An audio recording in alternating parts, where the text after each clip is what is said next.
안녕하세요. 춘천 한마음교회 홍용일입니다. 저는 27년째 중고등학교에서 과학을 가르치는 교사입니다.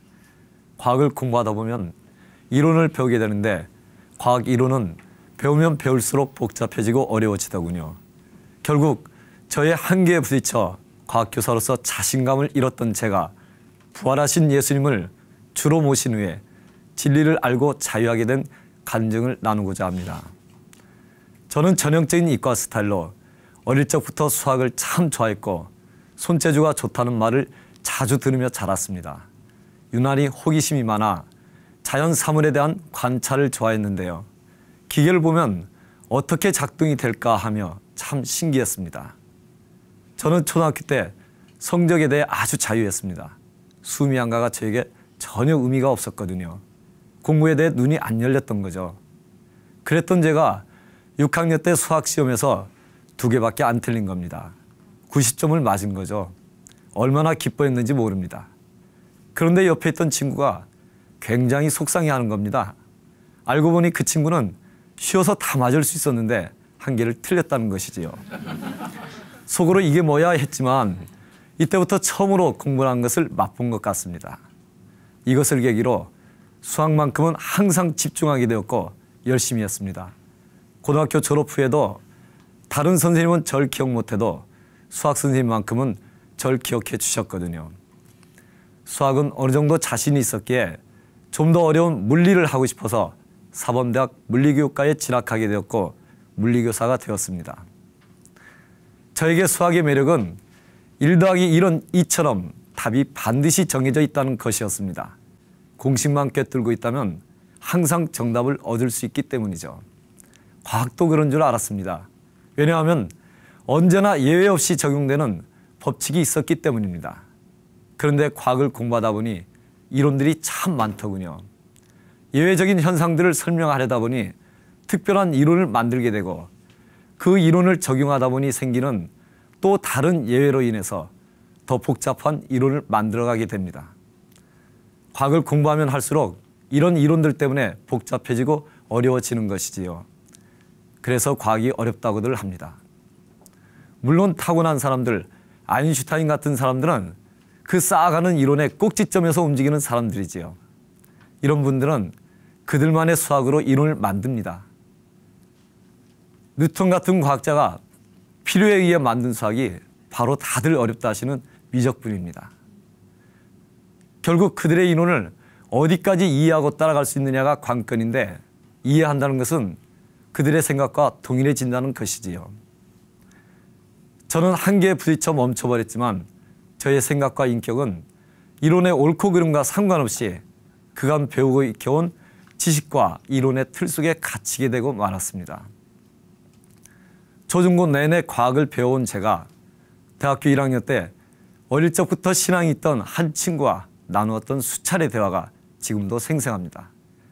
그 친구는 하나님이 계셔서 세상을 창조하셨다 했고 저는 지금껏 배운 대로 진화되었다고 하며 모든 것의 근원에 대해 나누었지요.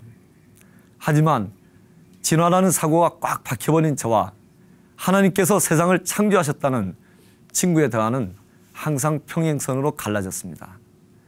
비록 어느 누구도 증명할 수 없는 진화의 시작, 즉 무에서 유가 나타나는 것과 진화란 말 그대로 변화 과정에 대해서는 한마디도 증거를 댈 수 없었지만 그렇다고 친구의 말처럼 신의 존재가 있다고 할지라도 받아들일 수는 없었죠.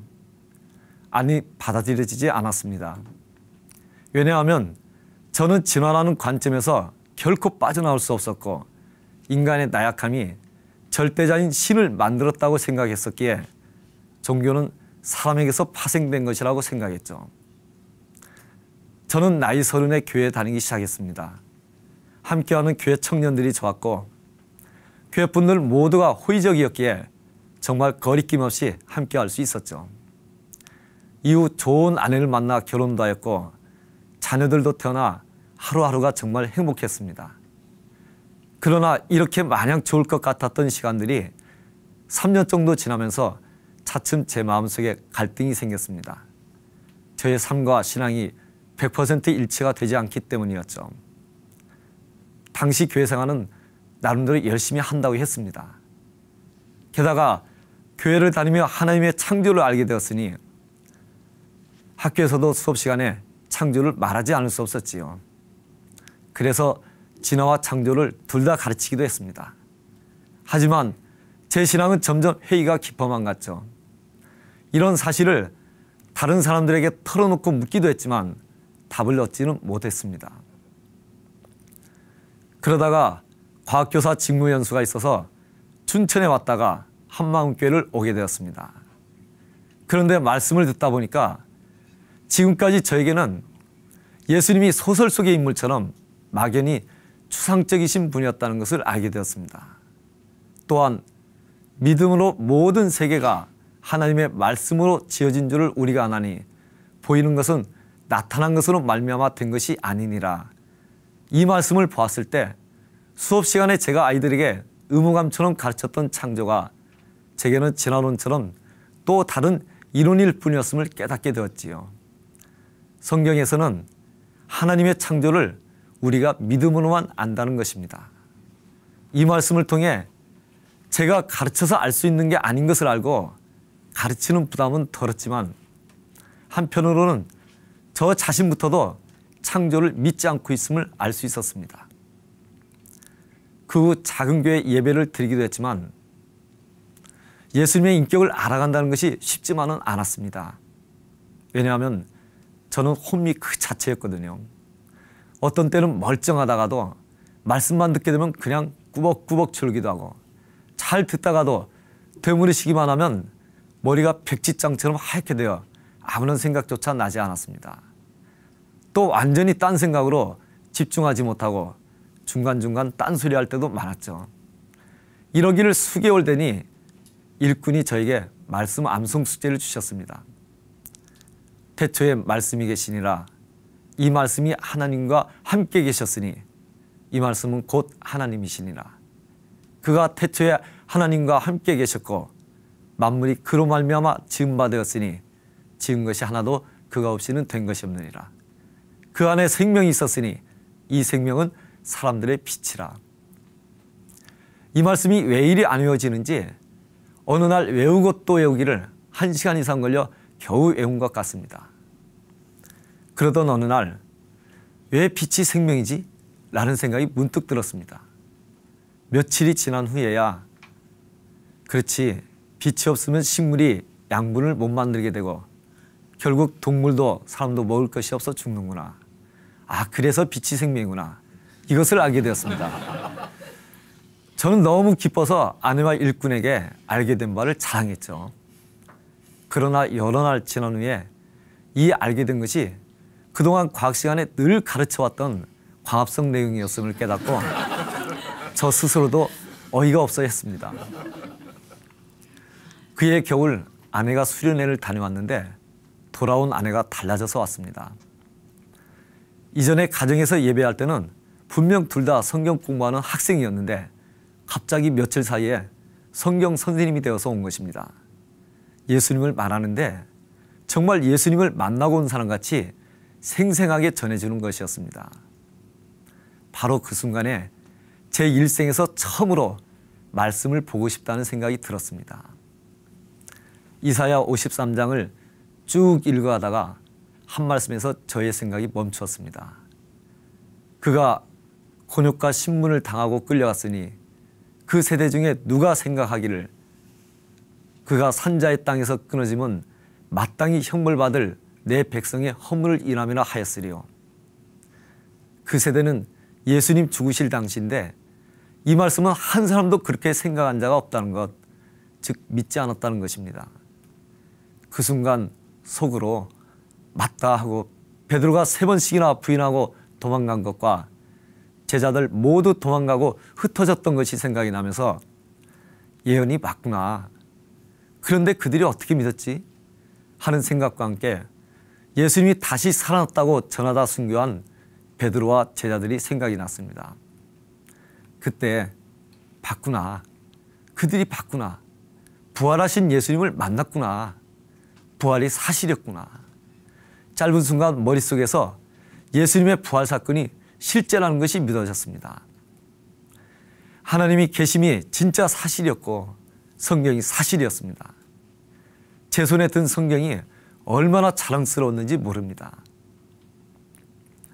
그동안 저에게 예수님을 믿는다는 것은 죽어서 천국인가 지옥인가 오직 저의 구원에만 초점이 있었습니다. 그래서 하나님이 세상을 이처럼 사랑하사 독생자를 주셨다 하시는데도 그 하나님의 마음을 전혀 알 수가 없었지요. 저는 혼이 난 자녀의 아픈 마음을 살필 줄 몰랐고 어머니께서 저를 위해 하시는 한 말씀 한 말씀을 잔소리로만 여겼지 그 마음을 잘 헤아리지 못하던 자였습니다. 또한 아내의 저를 향한 사랑 때문이 아니라 그저 제 중심에서 잘하고 있다며 살아왔습니다. 이런 저에게 예수님을 믿지 않는 것이 죄라고 하시는 말씀은 아직도 여전히 제가 주인으로서 예수님과 상관없이 살고 있음을 알게 했습니다. 입술로만 주여 하던 자였던 것이지요. 저의 악한 마음을 하나님께 회개했습니다. 아버지 하나님, 예수님이 저의 죄 때문에 십자가에서 죽으시고 부활하셔서 우리의 주인이 되어주셨건만 여전히 예수님을 제 마음에 모시지 않고 제가 주인 되어 산 죄를 회개합니다. 저는 하나님의 마음은 생각지도 않고 오직 저의 구원만을 위해 예수님의 십자가 부활을 바라본 악한 자였습니다. 용서해 주십시오. 다시는 저를 위해 살지 않겠습니다. 부활하신 예수님은 제 생명의 주인이십니다. 제 삶의 주인이십니다. 아멘. 이제야 주님을 영접하오니 저의 삶을 주장하시옵소서.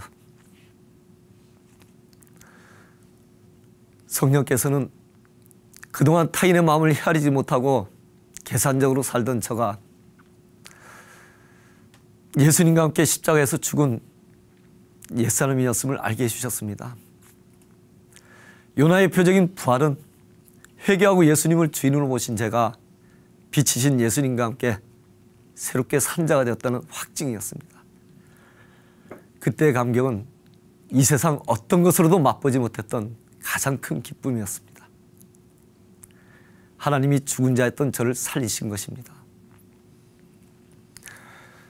이때부터 부활을 전하기 시작했습니다. 하나님이 살아계심이 분명했으니까요. 부활이 사실이었기에 가족 친지뿐 아니라 학교에서도 열심히 전했죠. 진화론만이 과학적 사고인 것처럼 가르쳤는데 하나님의 창조가 실제가 되니 진화론의 잘못된 점들과 거짓이 정확히 보이더군요. 진화론은 결코 검증될 수 없는 이론일 뿐입니다. 어느 날 목사님께서 예배 시간에 물이 포도주가 된 표적을 말씀하시며 과학선생 중 하나인 저를 불러 왜 물이 포도주가 될 수 없는지를 설명해 보라고 하셨습니다. 저는 다음과 같이 말씀드렸습니다. 과학에는 정해진 법칙과 이론이 있어 변할 수 없는, 즉 불변의 법칙이 있습니다. 과학은 그 위에 또 다른 이론을 쌓아가는 것입니다. 그러므로 성경의 표적과 기적들을 받아들이게 되면 과학이 무너지는 것이지요. 그래서 과학을 더 많이 공부할수록 그 이론들을 고수하게 되며 결코 표적과 기적들을 믿지 못하는 것입니다. 제가 아는 과학은 보이는 현상을 정리한 것입니다. 즉 과학으로는 보이지 않는 하나님, 보이지 않는 영적 세계에 대해서는 절대 믿을 수 없습니다. 모든 사람에게 믿을 만한 증거로 주신 부활만이 보이지 않는 세계를 믿게 하는 것입니다.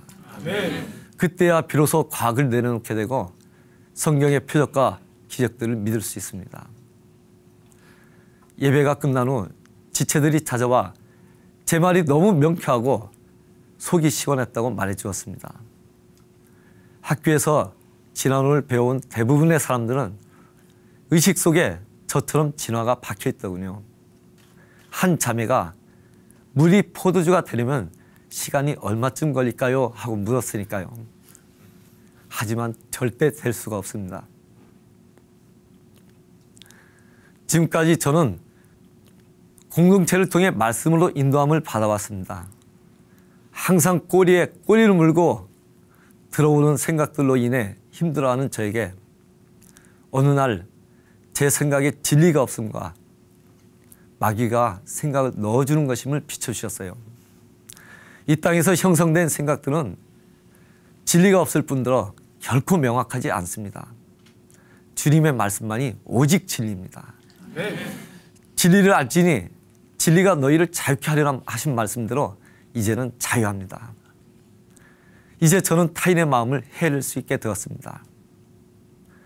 언제부터인지 저를 대하는 아내의 마음속에서 자신보다 남편 된 제가 100%인 것을 보게 되었습니다. 그러니 저 역시 아내를 100% 사랑할 수밖에 없었어요. 저희 아이들이 친구들에게 우리 엄마 아빠가 싸우시는 것을 한 번도 본 적이 없다고 했더니 그 친구들은 네가 보지 않는 데서 싸우셨을 거라고 절대 믿지 않았다고 하더군요. 이제는 어머니뿐만 아니라 세 자녀의 마음도 그대로 품을 수 있습니다. 계산적일 때는 아이들의 하는 행동을 보아서 대가처럼 해주겠다는 생각이 마음속에 있었지만 이제는 아이들의 잘하든 못하든 그 모든 것이 저의 삶이란 것을 알게 되었습니다. 직장에서도 화목해 하는 자로 허락하신 복을 누리며 살고 있습니다.